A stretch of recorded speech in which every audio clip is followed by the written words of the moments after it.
sa Papa Dudut Stories, ikaw ay hindi nag-iisa. May mga lugar o bahay na inaakala nating magiging ligtas tayo. Kapag bago pa lamang tayo sa isang lugar ay iniisip ng iba na isa yung bagong simula. Simula upang mas mapabuti ang ating buhay at pagkamit ng tinatawag na peace of mind.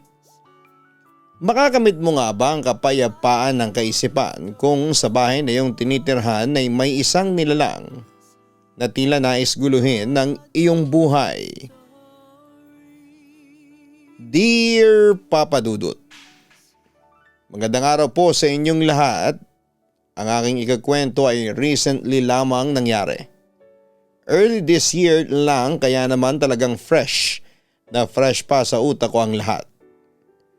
Itago nyo na lamang po ako sa pangalan na Violet. Ngayon ay 28 years old na ako at nagtatrabaho bilang HR officer sa isang kilalang kumpanya. Sa province talaga ako lumaki, pero dahil sa walang masyadong job opportunity sa lugar namin ay nag-decide akong umalis doon upang makipagsapalaran sa ibang lugar. Hindi ako nagsisisi na ginawa ko yon. Kasi nagkaroon ako ng trabaho na kayang isustain ang aking pangangailangan. And at the same time ay nakakatulong ako kahit papaano sa aking pamilya. Before pala ay nakatira ako sa isang apartment kung saan ay kasama ko ang 3 sa aking mga katrabaho. Puro kami girls, Papa Dudut. Yung dati kong apartment ay merong 2 kwarto. 2 tao sa isang room. Masaya naman ako doon kasi ka-close at ka-work ko ang kasama ko. Wala akong naging problema sa kanila. Maganda rin ang hatian namin sa mga gastos at never kaming nag-isipan. May mga times na nagkakatampuhan at hindi nagkakaintindihan. Pero naayos din kaagad at hindi na namin pinapatagal. Lahat kasi kami ay naniniwala na dapat ay piliin palagi namin ang magkaayos. Kapag may problema kasi, magkakasama kami sa iisang bubong. Ang pangit din kasi talaga na kayo na nga ang magkakasama ay pinapatagal nyo pa ang away. Sa mga panahon na nandun ako ay nagkaroon ako ng boyfriend, Papa Dudut. Nandun ako sa apartment na yon nang magkaroon ako ng first boyfriend. Tumagal din ang 1 taon ang aming relasyon, pero nang pumasok ang pandemic ay doon na kami nag-break.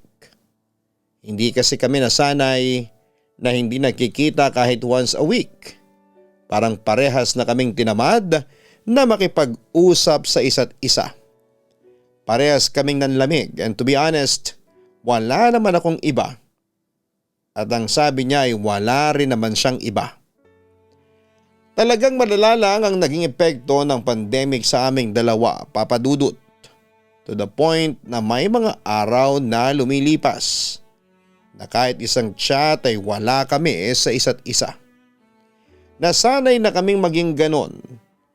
Naging cold kami parehas hanggang sa nag-decide na akong tapusin na ang aming relasyong dalawa. Kasi parang naghihintayan na lamang kami kung sino ang mauunang makipaghiwalay. Ang nasa utak ko kasi kapag ikaw ang nakipaghiwalay ay ikaw ang may problema. Pero feeling ko kasi hindi talaga makikipag-break ang jowa ko before kung hindi ako gagawa ng paraan. Kaya ako nang gumawa ng first move. Tinawagan ko siya at sinabi ko sa kanya na parang wala na kaming gana sa isa't isa. After that ay nakipag-break na ako at inamin niya na pinag-iisipan na rin niya yon ng matagal. Buti raw at ako na ang nagsabi. Maayos ang naging breakup namin, Papa Dudut. Hindi ganong masakit kasi bago pa ang breakup ay inasahan ko nang mangyayari yon, Papa Dudut. Nangihinayang ang mga kaibigan ko sa breakup namin. Sayang daw ang 3 years. Pero para sa akin ay hindi yon sayang kasi mas okay nang tapusin ang isang relasyon kung parehas na kayong walang gana at hindi na nakikita ang isa't isa na magkakasama forever. Dahil pandemic at nabawasan ang araw ng pasok namin ay kinailangan kong maghanap ng side hustle. Pinag-aralan ko ang pag-i-edit ng pictures and videos kapag wala akong ginagawa at naghanap ako ng mga client na magpapa-edit ng videos at pictures sa online. Kahit paano ay nadagdagan ang kinikita ko sa ginagawa ko na yon, Papa Dudut. May isa ako naging client na nagpa-edit ng video ng birthday ng mother niya, si Noah. Nagustuhan niya ang pagkaka-edit ko sa video at binigyan pa niya ako ng bonus. Akala ko ay normal na client ko lamang si Noah pero nagulat ako nang bigla niya akong i-add sa Facebook. Doon na nga nag-start ang pagchat-chat namin sa pang-araw-araw. Hanggang sa na-feel ko na unti-unti lang nahuhulog ang loob ko sa kanya. Gusto ko sanang pigilan yon kasi parang ang pangit tingnan na halos kakabreak ko lamang ay nagkakagusto na kaagad ako sa ibang lalaki. Kaya 1 week kong hindi chinat si Noah. Kahit na chat siya ng chat ay hindi ko sinisin ang messages niya. Gusto ko kasing malaman kung ganon pa rin ba ang mararamdaman ko sa kanya if ever na hindi ako makipag-communicate sa kanya ng matagal. Yun nga, 1 linggo lamang ang kinaya ko at hindi na ako nakatiis pang i-chat si Noah kasi miss na miss ko na siya kaagad. Naging honest na ako sa feelings ko para kay Noah at umamin siya na may gusto rin siya sa akin. Sa totoo lang, wala nang nangyaring ligawan kasi mutual naman ang nararamdaman naming dalawa, Papa Dudut. After ng pag-uusap namin yon, ay nag-decide kami na maging kami na officially kahit na hindi pa kami nagkikita ng personal. That time ay nakatira rin sa apartment si Noah kasama ang mga katrabaho at kaibigan niya. Kahit na hindi pa kami nagkikita ni Noah ay nararamdaman ko pa rin na seryoso siya sa akin. Palagi kaming magka-video call kahit may free time kaming parehas. Bukod doon ay nagpaplano na rin kaming magkita ng personal. Nangyari naman yon sa 4th month sa rin namin. 4 na buwan pa talaga ang lumipas bago kami nag-meet ng personal. Kinabahan pa nga ako noon kasi baka magbago ang nararamdaman namin once na magkita na talaga kami. Pero hindi yun nangyari.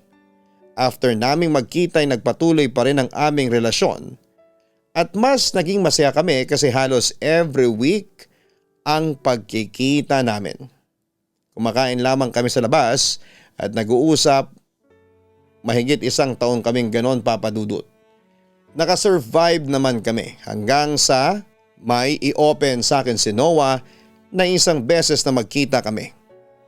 Love, ano kaya kung tayo na lang dalawang magsama sa isang apartment? Ayoko na dun sa apartment namin.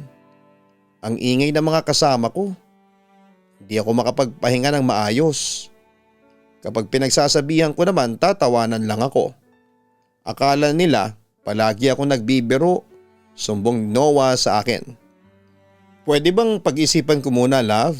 Nakakahiya kasi sa mga kasama ko sa apartment, tugon ko. Tinanong ko ang mga kasama ko sa apartment kung okay lang ba sa kanila na umalis na ako sa apartment namin at ang sabi nila ay walang problema pero malulungkot sila.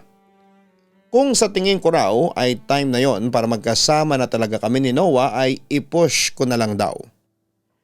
Iniisip ko rin si Noah at ang sitwasyon niya sa apartment niya. Naawa ko sa kanya kasi alam ko kung gaano nakakapagod ang klase ng trabaho niya. Yung tipong kailangan niya talaga ng maayos na pahinga para meron ulit siyang energy na magtrabaho sa susunod na araw. Ilang araw ko yung pinag-isipan hanggang sa nakapag-decide na ako na tanggapin ang offer ni Noah. Napakasaya ni Noah nang sabihin ko sa kanya na payag na ako. Naganap na kami ng apartment na malilipatan namin, Papa Dudut, at inabot pa kami ng 1 linggo sa paghahanap bago kami nakahanap ng pasok sa panlasa at budget namin. Isa yung 1-bedroom na apartment, maayos at maaliwalas. Ang sabi sa amin ng landlady ay pangatlo pa lamang kami sa titira doon dahil medyo bago pa ang apartment niya. Bali meron siyang 4 na unit. Napapalibutan niyo ng mataas na pader at matibay na gate kaya safe yung mismong lugar. Hindi siya basta-basta mapapasok ng kung sino-sino. Ang kakaiba lang sa mga apartment na naroon ay kulay pula ang mga pinto ng mga unit. First time ko kasing makakita ng paupahan na gano'n ang kulay ng pinto. Hindi na rin kami nagtanong sa landlady kung bakit pula ang mga pinto. Baka ganong kulay lang talaga ang trip niya o baka favorite color niya. Ang importante ay maayos yung mismong apartment at tahimik yung lugar. Paniguradong makakapagpahinga kami ng maayos lalo na si Noah. Kinuha na namin ni Noah ang apartment na yon nang dumating ang weekend ay naghakot na kami ng mga gamit. Naging maayos naman ang pagpapaalam ko sa mga kasama ko dati sa apartment at nakasuporta sila sa kung saan ako sasaya. Lahat ng gamit ko ay dinala ko na. Umarkila ako ng jeep kaya isang hakutan lang ang ginawa ko. Napansin ko na hindi ganong karami ang dinalang gamit ni Noah. Yan lang ba lahat ng gamit mo? Parang ang konti naman, puna ko. May mga naiwan pa ako sa apartment namin. Hindi pa kasi ako makakaalis kasi hanggang katapusan pa talaga ako doon. Sayang naman ang bayad ko. Tugon pa ni Noah. Ibig sabihin 1 week ako rito na wala akong kasama? Tanong ko. Oo, okay lang ba sa'yo? May mga asikasuhin din kasi ako. Pero susubukan kong dalawin ka rito araw-araw. Para na rin madala ko na ng paunti-unti ang mga gamit ko na nandun pa. Ang sabi pa ni Noah. Wala na ako nagawa kundi ang pumayag sa sinabi ng boyfriend ko, Papa Dudut. Saka naisip ko rin na 1 linggo lang naman na hindi ko makakasama si Noah noon. And after noon ay araw-araw na kaming magkasama. Mabilis lang naman ang 1 week. Mabuti na lang din at unang dinala ni Noah ang lutuan at TV niya. May mga gamit na rin kami sa pagluluto at pagkain kaya hindi na namin yon problema. Nagtulong na rin kaming dalawa sa pag-aayos ng mga gamit kaya mabilis kaming natapos. Pagsapit naman ng gabi ay nagpa-deliver na kami ng pagkain. Pagkatapos naming kumain ay nagpaalam na si Noah sa akin kasi may pasok pa siya sa susunod na araw. Nakaramdam ako ng lungkot nang mag-isa na lamang ako sa bago naming apartment. Hindi kasi ako nasanay na walang kasama dahil matagal akong may kasama palagi sa apartment. Bago umalis si Noah, Papa Dudut, ay sinabi niya na mag-lock ako ng pinto at kung sakaling darating siya bukas para bisitahin ako ay may duplicate key naman siya. Nanood muna ako ng TV ng sandali at nang medyo inaantok na ako ay naligo na ako. Habang nasa loob ako ng banyo ay narinig ko na bumukas yung pinto ng apartment at sa unang pumasok sa isipan ko ay bumalik si Noah. Baka meron siyang nakalimutan. Hindi ko rin ma-check ang phone ko kung may nag-chat o text. Nababalik siya dahil hindi ko dala sa CR ang cellphone ko. Dahil inisip ko na si Noah yon ay hindi ako natakot o kinabahan. Pagkatapos kong maligo ay lumabas na ako ng banyo at hindi ko nakita si Noah. Nagtaka ako kasi ang akala ko ay bumalik siya kasi narinig ko talagang bumukas ang pinto. Tinawagan ko si Noah para masigurado kung bumalik ba talaga siya, baka kasi may kinuha siyang sandali kaya hindi ko na siya nakita nang lumabas ako ng banyo. Ang isa pang nakapagtataka ay kung ganon ang nangyari bakit hindi ko narinig na bumukas ulit kung umalis siya.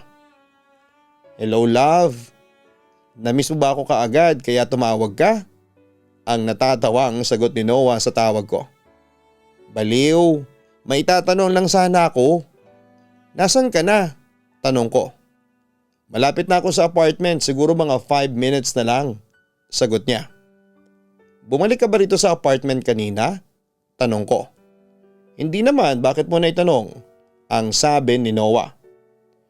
Sinabi ko kay Noah na narinig ko kasing bumukas ang pinto ng apartment. Wala namang ibang pwedeng pumasok kasi nakalak yon. Kami lang ni Noah ang may susi at yung landlady. Hindi naman siguro papasok yung landlady namin nang hindi nagpapaalam. Ang sabi sa akin ni Noah ay baka nagkamali lamang ako ng dinig. Baka raw sa kabilang unit yung bumukas na pinto. Baka raw malakas kaya napagkamalang ko yung pinto namin ang bumukas. Nakumbinsi naman ako ni Noah na ganun nga ang mga nangyari. Baka nagkamali lamang ako ng dinig, Papa Dudut. Hindi ako nagkaroon ng hinala na merong something na kung ano sa apartment na yon. Noong dumating kasi kami roon ay magaan sa pakiramdam. Wala akong na-feel na baka may multo o kung anumang elemento ang naroon. Sobrang aliwalas pa ng unit na yon kasi medyo malaki ang bintana at nakaharap pa yon sa sinisikatan ng araw. Sa unang gabi ko sa apartment ay okay din naman. Medyo nahirapan lamang akong makatulog na alam kong normal kasi namamahay pa ako. Siguro ay 1:00 na ng madaling araw akong nakatulog. Late na ako nagising dahil wala akong pasok sa trabaho. Pagkagising ko ay nagprepare na ako ng almusal. Habang kumakain ako ay tinitignan ko ang email ko kung merong magpapa-edit sa akin ng video o pictures. At merong 2 na kaya kong gawin at tapusin ang araw na yon. Naglinis din muna ako ng mabilis pagkatapos kong kumain. Malinis na naman doon noong lumipat kami. Pero nasanay lang talaga ako na kapag wala akong pasok ay nagwawalis at nagpupunas ng mga gamit para hindi maipon ang alikabok. After ko maglinis ay saka ko lang hinarap ulit ang aking laptop para gawin ang side hustle ko. Malaking tulong din talaga na pinag-aralan ko ang editing ng video at pictures kasi nakakadagdag yon sa sinasahod ko. Hindi ko ginagalaw ang perang kinikita ko roon, Papa Dudut. Yun na ang savings ko para kung sakaling may emergency na mangyari ay meron agad akong mahuhugot na pera. Nakakapagdala pa rin naman ako sa pamilya ko. Lalo na ng time na yon na nawala ng trabaho ang nanay ko nang dahil sa pandemic. Dahil sa sobrang tutok ko sa aking ginagawa ay hindi ko na namamalaya ng oras. Napahinto lamang ako nang makaramdam ako ng gutom at nakita ko sa orasan ng laptop ko na mag-aalas 2 na ng hapon. Tinamad na akong magluto kaya naisipan kong bumili na lamang ng lutong ulam at kanin sa labas. May nakita kasi akong karinderya na malapit doon sa apartment. Paglabas ko ng unit namin ay nakita ko ang isang middle-aged na babae na nakaupo sa isang rocking chair sa labas ng isang unit. Ngumiti siya sa akin at ngumiti din ako sa kanya. Ikaw pala yung bagong lipat dyan. Welcome nga pala, ako si Michelle.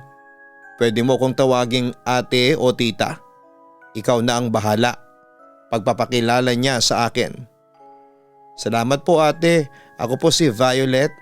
Tugon ko. Ikaw lang bang mag-isa dyan o meron kang kasama? Tanong ni Ate Michelle.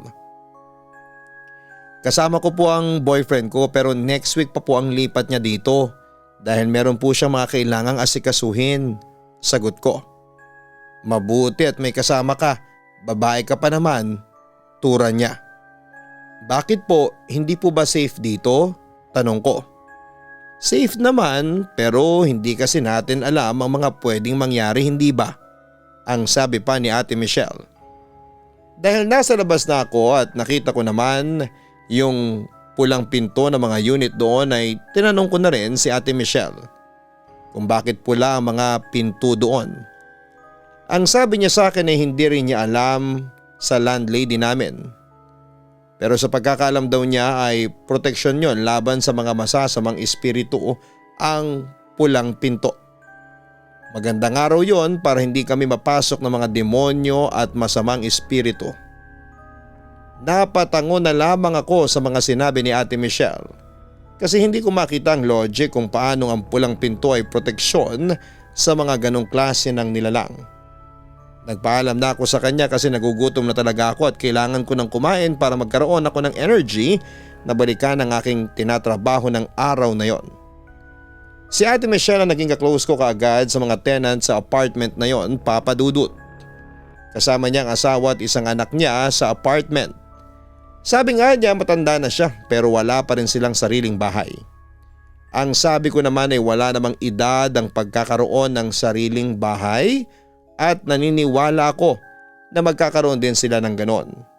Nabanggit niya kasi sa akin na masipag magtrabaho ang asawa at anak niya. Nang sumunod na gabi ay nagpunta si Noah sa apartment namin at may dala siyang ilang gamit niya. Siya na rin ang bumili ng pagkain namin sa labas.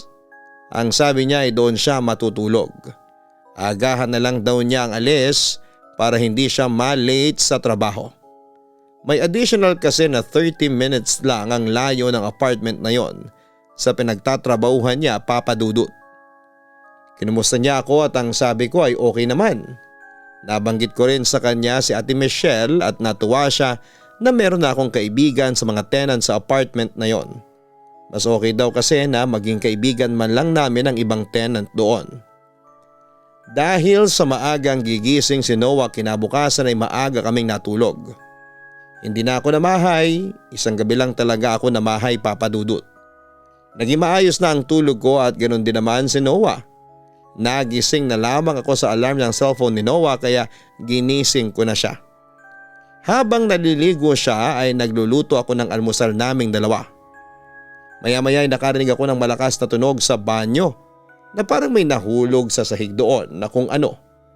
Ang naisip ko ay baka nabitawan ni Noah ang tabo o may naibagsak siyang kung anong bagay kaya hindi ko yon pinansin. Natapos na ako sa pagluluto at nakakain na ako pero hindi pa rin lumalabas si Noah. Naghintay pa ako ng ilang minuto bago ko siya kinatok. Nang hindi sumagot si Noah ay doon na ako kinabahan. Mabuti na lamang at hindi nakalak yung pinto ng banyo kaya nabuksan ko yon nang walang kahirap-hirap. Nag-hysterical ako nang makita ko si Noah na nakahandusay sa sahig at walang kahit na anong suot.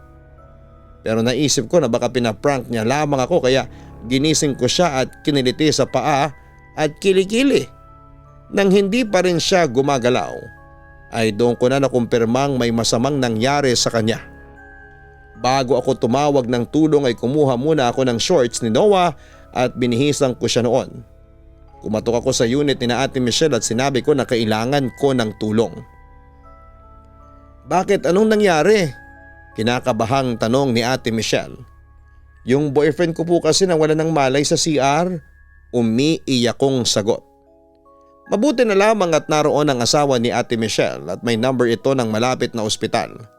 Tumawag ito sa ospital at hindi nagtagal ay may ambulansya nang dumating upang dalhin si Noah sa ospital. Iyak ako ng iyak habang nasa ambulansya. Hanggang sa ospital. Natatakot kasi ako na baka kung ano na ang nangyari kay Noah. Medyo matagal din ako naghintay bago ako tinawag ng nurse sa kwarto kung nasaan ang boyfriend ko. Nang puntahan ko si Noah sa kwarto niya ay meron na siyang malay at nakangiti na siya sa akin. Kahit papaano ay nakahinga na ako ng maluwag.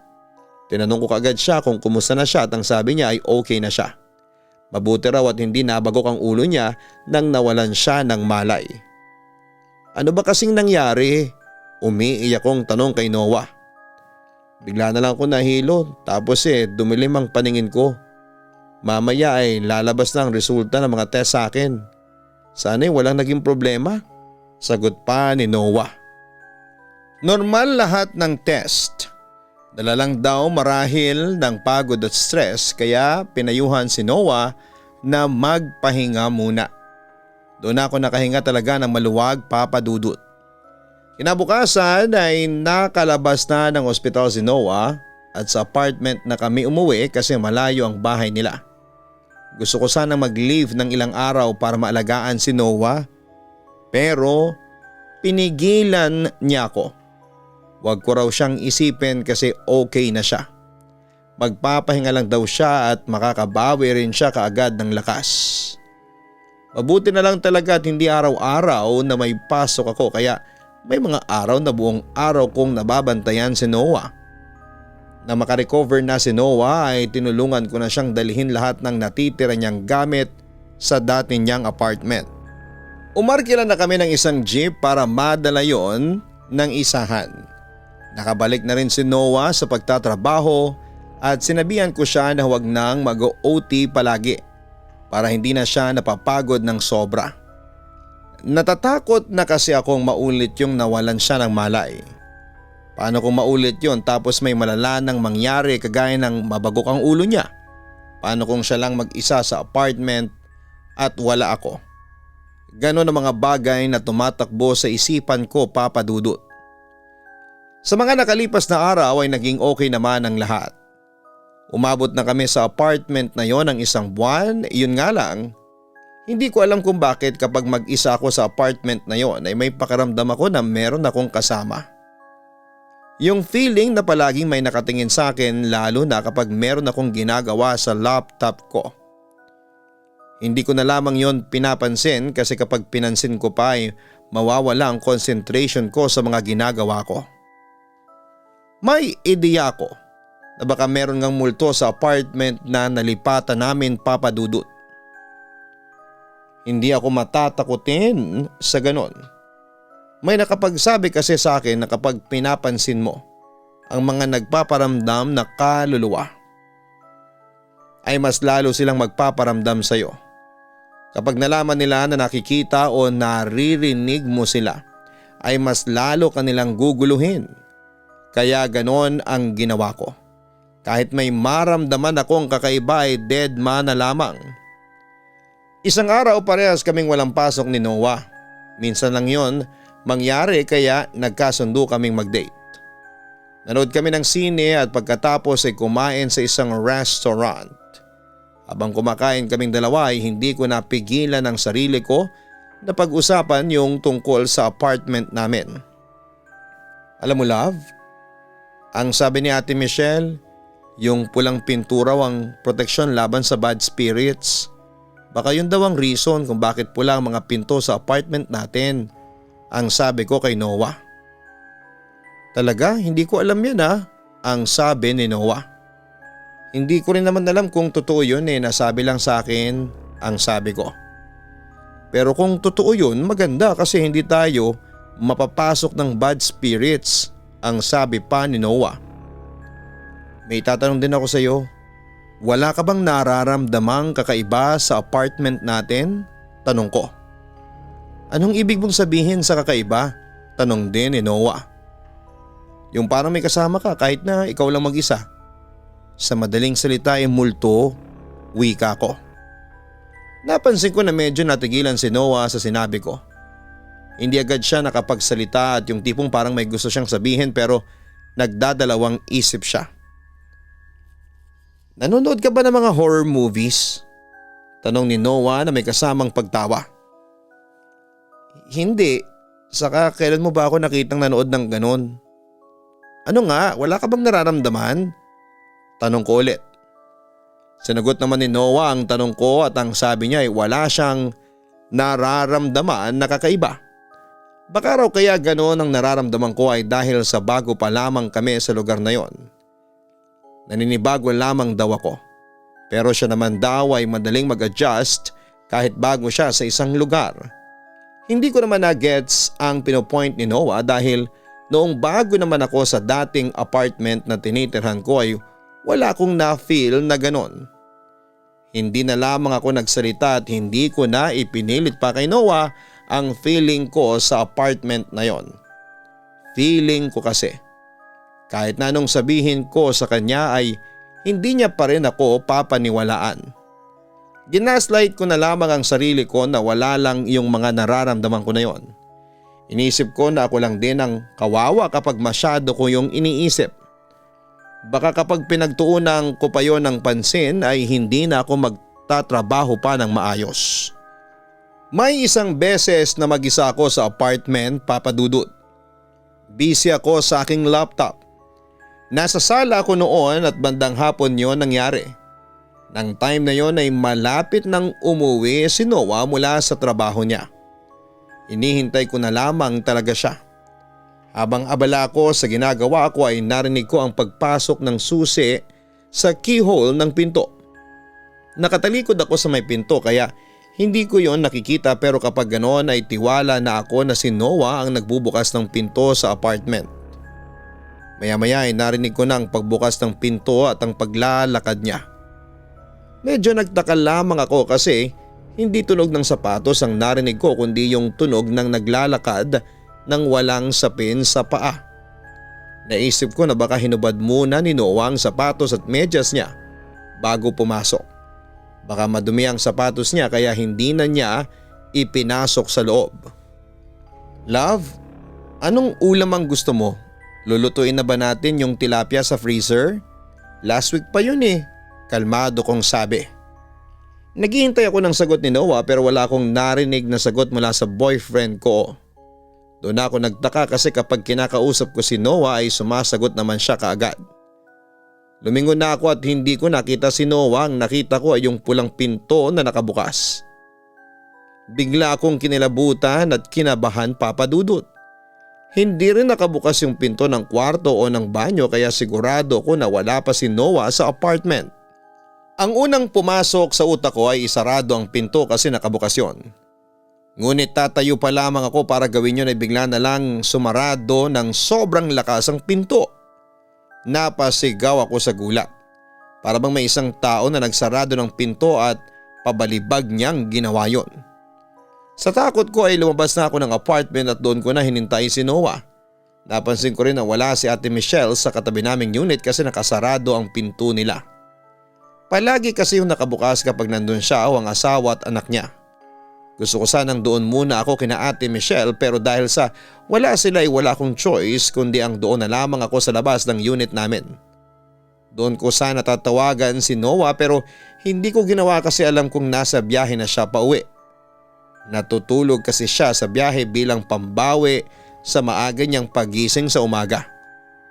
Nanginginig ang buong katawan ko at gusto kong isipin na hangin lang ang may kagagawan kung bakit sumarado ng malakas ang pinto pero hindi ko pa rin maalis ang posibilidad na baka nga merong multo sa apartment na yon dahil sa mga nararamdaman kong kakaiba.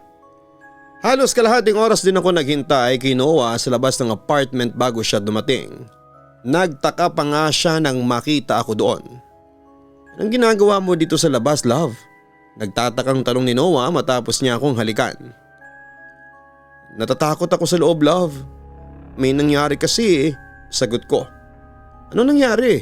Doon tayo sa loob. Sabihin mo sa akin, ang sabi ni Noah. May pagdadalawang isip pa akong pumasok sa apartment namin.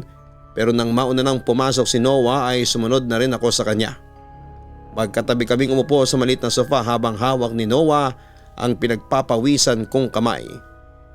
Ganon kasi ako kapag natatakot pinagpapawisan ako ng malala, Papa Dudut. Tinanong ulit ako ni Noah kung ano ang nangyari at kung bakit parang takot na takot ako ng sandaling yon. Kanina yung pinto ay biglang bumukas. Akala ko ikaw pero wala ka pa pala. Nang isasarado ko na yung pinto biglang sumarado ng malakas. Pagkwento ko pa kay Noah. Love, baka naman hangin lang yung may gawa nun, ang sabi ni Noah.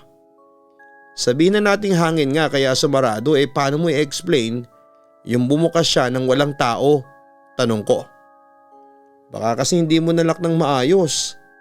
Hindi ba may nangyayari naman talagang ganon? Iniisip mo na naman kasi na may multo rito. Huwag ka nang matakot, nandito na ako, okay? Ang sabi ni Noah at niyakap niya ako para kumalma ko. Gusto ko pang ipilit kay Noah ang paniniwala ko na may multo talaga sa apartment na nakuha namin. Pero parang useless lang kasi dahil hindi siya naniniwala. Kaya tumahimik na lamang din ako at hindi na nagsalita pa. Inisip ko na lamang na ako ang mali at masyado lang akong paranoid, Papa Dudut.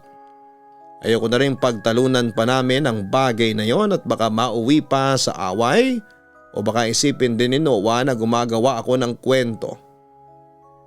Sa totoo lang, kung ako ang tatanungin ay maayos naman ang apartment na yon kung wala yung mga ganong kaganapan, Papa Dudut. Maayos at maliwalas doon.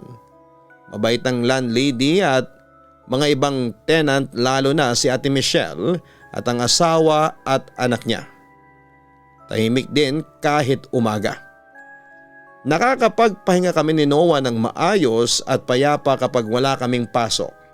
Safe din doon kasi hindi basta-basta makakapasok ang masasama ang loob. Pero dahil sa mga na-experience ko na nakakatakot at hindi maganda ay nagkaroon na ako ng kagustuhan na umalis na kami roon ni Noah. Natatakot kasi ako na baka ang mga nararanasan ko ay umpisa pa lamang at may mga mangyayari pa na ikakaloka ko ng malala. Baka sa mga susunod na araw ay may mangyari na talagang magpapahamak sa amin ni Noah o kaya ay sa aming dalawa. Ganun na nga ang tumatakbo sa utak ko. Kung pwede nga lang na palagi na lamang akong may pasok sa trabaho para hindi na ako palagi mag-isa roon, pero hindi naman po pwede. Lumipas pa ang ilang buwan at sa awa ng Diyos ay tumigil na ang pagpaparamdam at mga bagay na hindi maipaliwanag sa apartment. Kahit paano ay unti-unti nang nawawala ang takot ko at naisip ko na baka nga wala lang yung mga nangyari dati at dahil lamang yon sa pagiging paranoid ko. Naging tahimik na ang buhay namin sa apartment na yon, Papa Dudut, at medyo naging kampante na ako ng time na yon.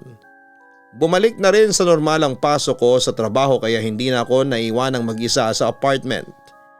Yung side hustle ko ay hindi ko pa rin siya binitawan kasi sayang. Ginagawa ko na lamang siya kapag weekend at tuwing rest day ko. Hindi na nga lang ganong kalaki ang kinikita ko sa trabahong yon kagaya ng dati pero ayos lang. Mas okay na yon kesa sa wala akong sideline. Saka gusto ko rin na nagagamit ko ang free time ko sa makabuluhang bagay. Ngunit kung kailan kalmado na ako sa mga pangyayari saka naman bumalik ang mga kakaibang pangyayari sa apartment na yon, Papa Dudut. Ang akala ko talaga ay hindi na mauulit ang mga ganon pero nagkamali pala ako. Sabado ng gabi noon. Kapag ganong araw ay ako lang ang walang pasok sa amin ni Noah. Pagkagising ko pa lamang ng umaga ay medyo masakit na ang ulo ko. At ang dahilan na inisip ko ay dahil napuyat ako kasi tinapos ko yung inedit kong videos. Feeling ko rin ay magkakaroon ako ng lagnat kaya inunahan ko na ang pag-inom ng gamot. A-absent pa nga sana si Noah nang sabihin ko ang nararamdaman ko. Pero ang sabi ko sa kanya ay hindi na kailangan kasi kaya ko naman. Sa madaling salita, iba na ang pakiramdam ko ng araw na yon. Mabigat siya na hindi maipaliwanag, Papa Dudut. Pagdating ni Noah ay hindi pa rin nagbago ang pakiramdam ko. Kumusta ka na, love? Uminom ka na ba ng gamot? Tanong agad ni Noah pag uwi niya. Oo, love, medyo mas naging okay na ang pakiramdam ko. Sabi ko kahit na hindi naman yon totoo. Si Noah nang nagluto ng dinner namin para sa gabing yon.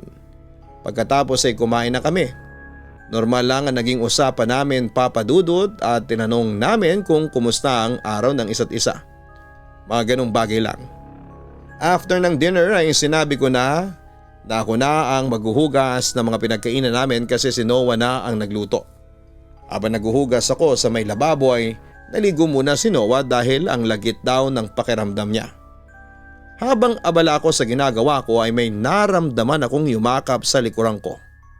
Siyempre kami lang ni Noah ang nandun kaya wala akong ibang iisipin kung sino ang yumakap sa akin kundi siya lamang. Isa pa ugali rin akong yakapin ni Noah kapag nakataligod ako.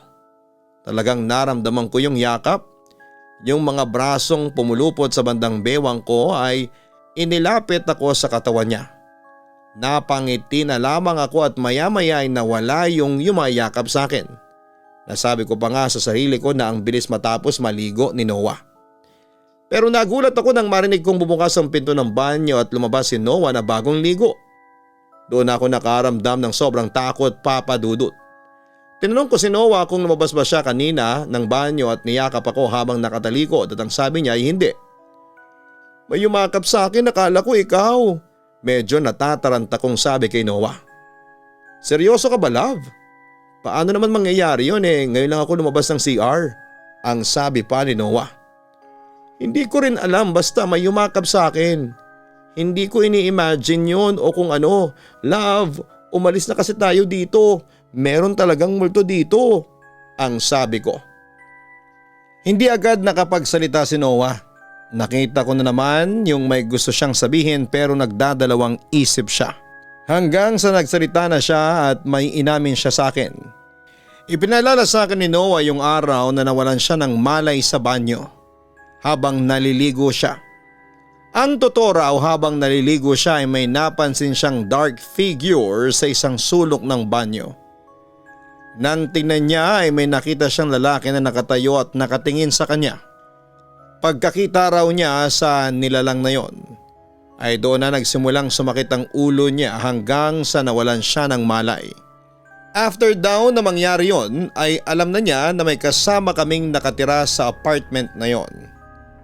Naniniwala rin daw siya sa mga sinasabi ko pero nangihinayang daw siya sa ibinayad namin sa apartment kung aalis agad kami, kaya ginagawa niyang lahat para mawala sa isipan ko ang mga kababalaghang nangyari sa apartment na yon. Ang akala niya raw ay okay na ang lahat pero biglang may nangyari na naman na kababalaghan. Natatakot na rin daw si Noah sa mga pwede pang mangyari, kaya sa pagkakataong yon ay nagkaisa na kami sa desisyon na umalis doon, Papa Dudut. Kinabukasan ay kinausap na namin ang landlady upang ipaalam sa kanya ang pag-alis namin. Meron pa kaming 2 weeks na natitira sa pagstay sa apartment at ginamit namin yon sa paghanap ng bagong apartment. Nakahanap naman kami at makalipas ang 2 linggo ay lumipat na kami roon. Nang paalis na kami ay napansin ko na parang malungkot ang landlady namin, pero nakikita ko sa mukha niya na meron siyang alam pero ayaw niya lamang sabihin sa amin. Hindi naman nakakapagsisi na umalis kami dahil mas naging peaceful ang buhay namin ni Noah sa nilipatan namin. Until now ay wala pa rin kaming ideya kung anong klaseng nilalang ba yung nakasama namin sa apartment na inalisa namin. Pero okay lang naman kahit na hindi na namin malaman kung sino o ano siya. Ang importante ay parehas kaming safe ni Noah. Hindi kami nasaktan, pero ang nakakatakot na experience na yon ay habang buhay ng nasa amin ni Noah.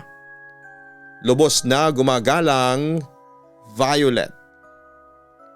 Bukod sa pagdarasal, mahalaga din na merong kahit isang tao tayong makakasama sa oras na tayo ay pinamamahayan ng takot at pangamba. Isang tao na maniniwala sa atin at papawiin ang mga negatibong emosyon na nasa ating loob.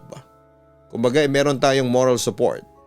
Kaya kapag ang partner mo o kahit na sinong taong malapit sa iyo na nag-open tungkol sa bagay na kanyang kinakatakutan, ay importanteng huwag mong i-invalidate ang kanyang nararamdaman.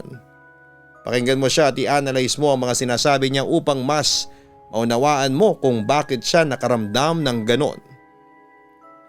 Huwag kalimutan na i-like, i-share at mag-subscribe sa aking YouTube channel na Papa Dudut. Hanapin din po ang isa ko pang channel, ang Kaistorya YouTube channel at ang Papa Dudut Family. Marami pong salamat sa mga subscribers ng iba ko pang mga channel. Ang buhay ay mahiwaga, laging may lungkot at saya. Sa Papa Dudut Stories, laging may karamay ka.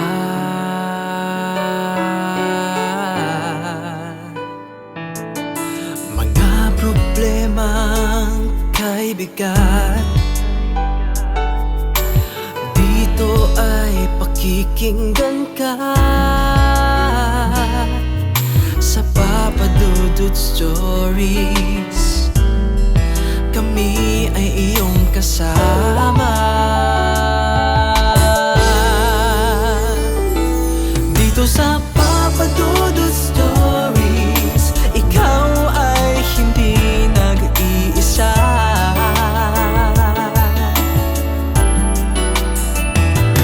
Dito sa Papa Dudut Stories, may nagmamahal sa'yo.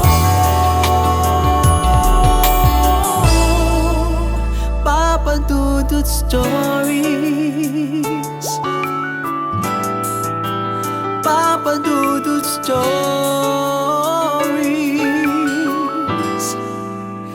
Papa Dudut Stories.